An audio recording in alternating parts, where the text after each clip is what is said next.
A pleasure to meet y'all at last, and welcome back to Nerf Secrets Revealed.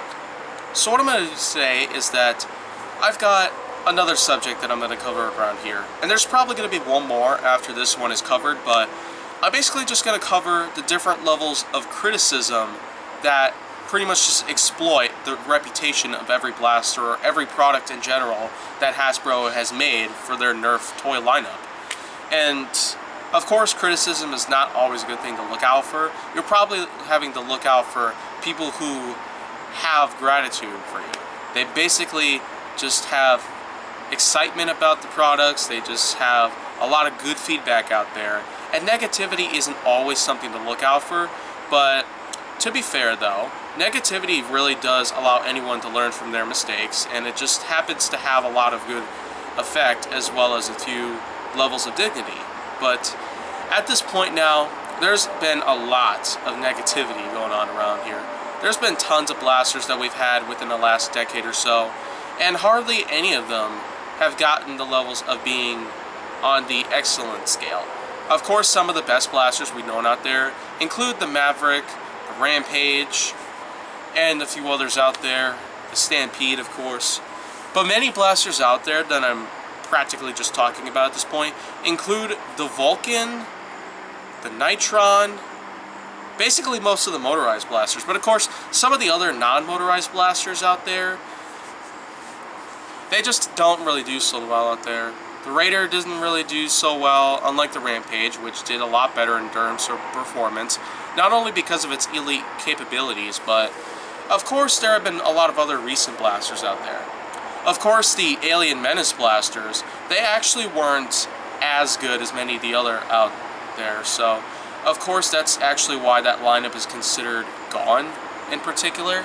It might not actually return, but in the event that Hasbro does let us know that they're bringing back Alien Menace for some time with new products and the like, then of course, I'll probably let you guys know about anything that happens like that. But in terms of, well, anything else out there besides Alien Menace, as well as the Doomland series, which happens to be the white and orange blasters, of course those weren't too good either. But of course the Long Arm and the Desolator were the only two products out there.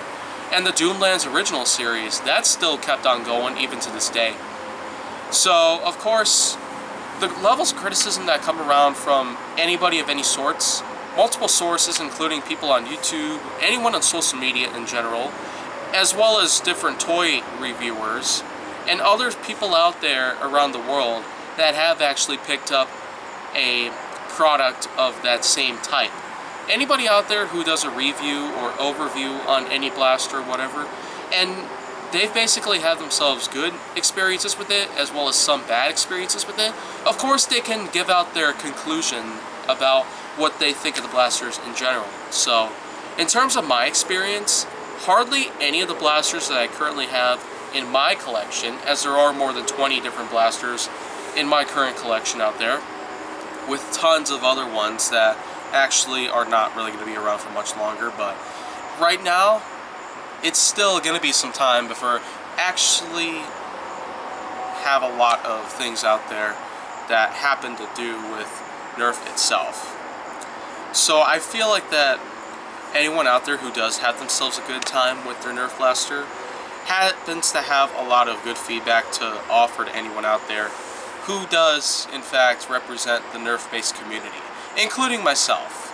Of course, people on YouTube that I've seen, including Drac, Coop772, and some others out there.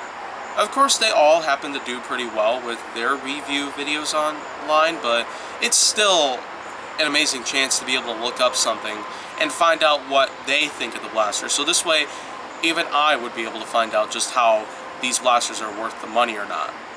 Of course, many blasters out there today, they happen to have a high price because of how inflation rates continue to change over the years, and that sometimes it's just a bit too much at some point. But in a pinch, maybe, of course, the performances might make up for the price tag, but it's probably all dependent on how other factors in the blaster's capabilities and function lies within the internal mechanisms. So, of course, that's just all the things I had to talk about based on criticism of all blasters and such. But I've still got one more subject left to cover on, and it's still going to be quite a good time that I'm going to be able to put around here. But once again, all my blasters, they just happen to do pretty darn well. With anything, in fact. But if you want to see more go down on my channel, make sure that you like, subscribe, comment, follow me on social media, and stay on the Hollywood side.